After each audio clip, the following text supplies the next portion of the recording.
Hi everybody, welcome to episode 27 of the Photography Explained podcast. In this episode, I again ask the question, what is the exposure triangle? I'm your host Rick, and each week I will try to explain one photographic thing per episode to you in plain English in less than 10 minutes without the irrelevant details. My aim is to explain things in just enough detail to help us with our photography and no more. What is the exposure triangle?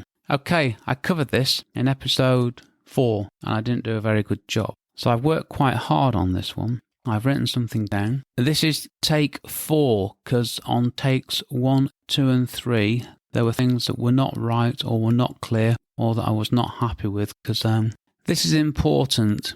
It's a bit complicated. It's rather boring, but it's important. So let's start with what is the exposure triangle? This is my answer. The exposure triangle is the combination of the camera shutter speed, aperture setting and ISO. Now, the camera shutter speed and the aperture setting control the amount of light that reaches the camera sensor when you take a photograph. The ISO controls the sensitivity of the camera sensor to light. When applied correctly, these settings will enable a correct exposure to be achieved.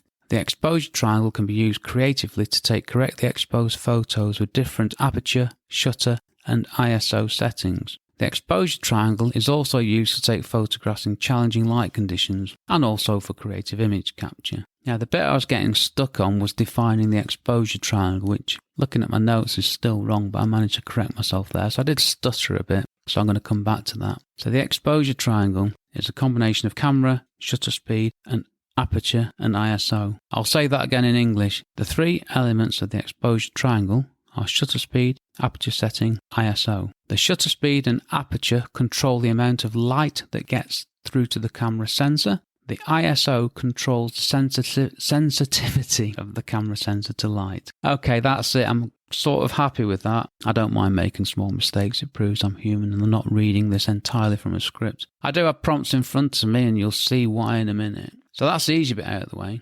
And this is why in previous episodes I explained aperture, shutter and ISO individually. So let's remind ourselves of the aperture scale. This is the aperture scale. These are all Fs. It's f1.4, f2, f2.8, f4, f5.6, f8, f11, f16, f22. Each step on the scale is one stop.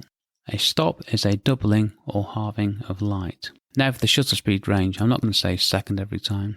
1, half, quarter, eighth, 16th, 30th, 60th, 125th, 250th, 500th, 1000th. Each step is one stop. A stop is a doubling or halving of light. Finally, this is the ISO scale. 100, 200, 400, 800, 1600, 3200, 6400, 12800, 25600. Again, each step is one stop. A stop is a doubling or halving of light. So what does this all mean? There must be a better way, surely. There must be a better way, because I've really struggled to explain this, so I'm now going to try again, and then I'm going to wrap up and don't want to get too deep into this one. Yeah, it's one of those, isn't it? Let's keep it simple.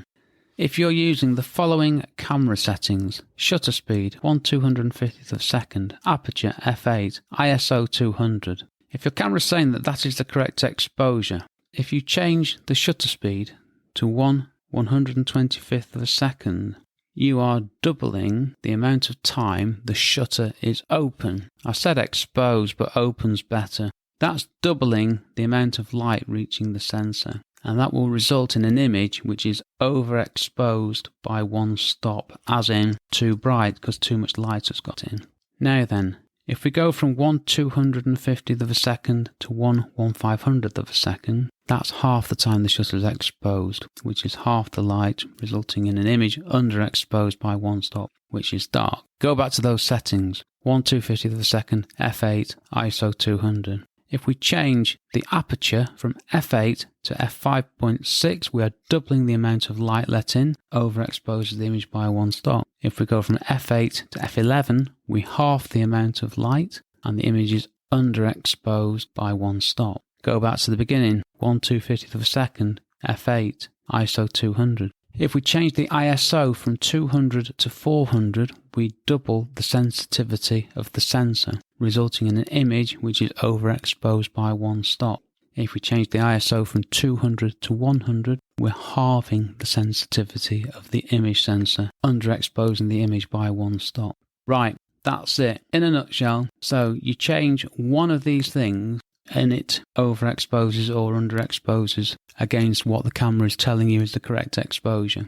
You can change two things. You can increase the shutter speed, which is halving the light, but you can open up the aperture, doubling the light, and you will get the same exposure. And that's the point of this. You can change two of these things or all three, which means that you could use the aperture that you want to use for a photo. If you want shallow depth of field or a lot of depth of field, or if you want to use a fast shutter speed or a slow shutter speed, you combine the three settings to give you more creative control. That's the exposure triangle. It's the relationship of the three things. And I'm hoping that now you understand that if you change the shutter speed by one stop, you need to change the aperture by one stop to get the correct exposure. Now, it might be that the exposure that your camera is telling you about isn't actually correct because the camera cannot see as much as our wonderful eyes can. You might take a photo and because of the conditions and the way the light is, your camera overexposes the image.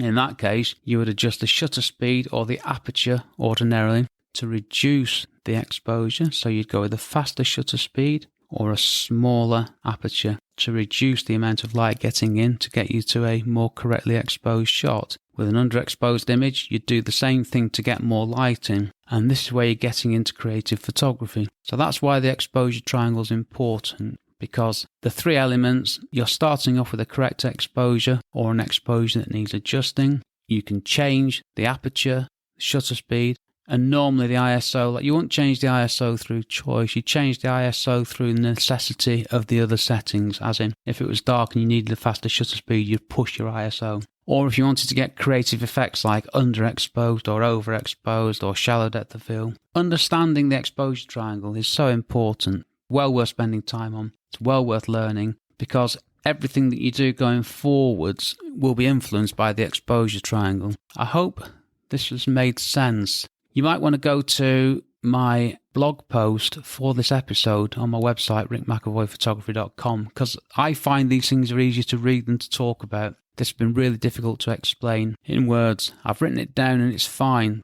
Yeah, check out my website. You can also ask me a question if you want to. I'm now really going out of my sequence, aren't I? Yeah, check out my website, rickmcavoyphotography.com. I can't even say my name now. You can read about this episode. There should be a transcript on there shortly. I've got all my other episodes to date. You can read them there. You can access the player there. You can get in touch. You can see the list of things that I'm going to talk about and explain. You can get in touch and ask me if the thing that you want explaining isn't on there. And when I get around to your question, I will give you a shout out. And if you have a website, I will give you a link to your website from mine, which are gold dust. Okay, thank you for listening, and I hope you've enjoyed this episode. This was a tough one. I'm glad I got through it. I think I'm going to find something a bit lighter for the next one. But if you did enjoy it, please leave a nice review and rating wherever you get your podcast from. And please subscribe so you don't miss an episode. And if you could tell one person about my podcast, I'd be really grateful. This episode was brought to you by the power of sheer willpower to get through this subject once and for all. I've been Rick McEvoy. Thanks again for listening and giving me 10 minutes of your valuable time. And I'll see you on the next episode. Cheers from me, Rick.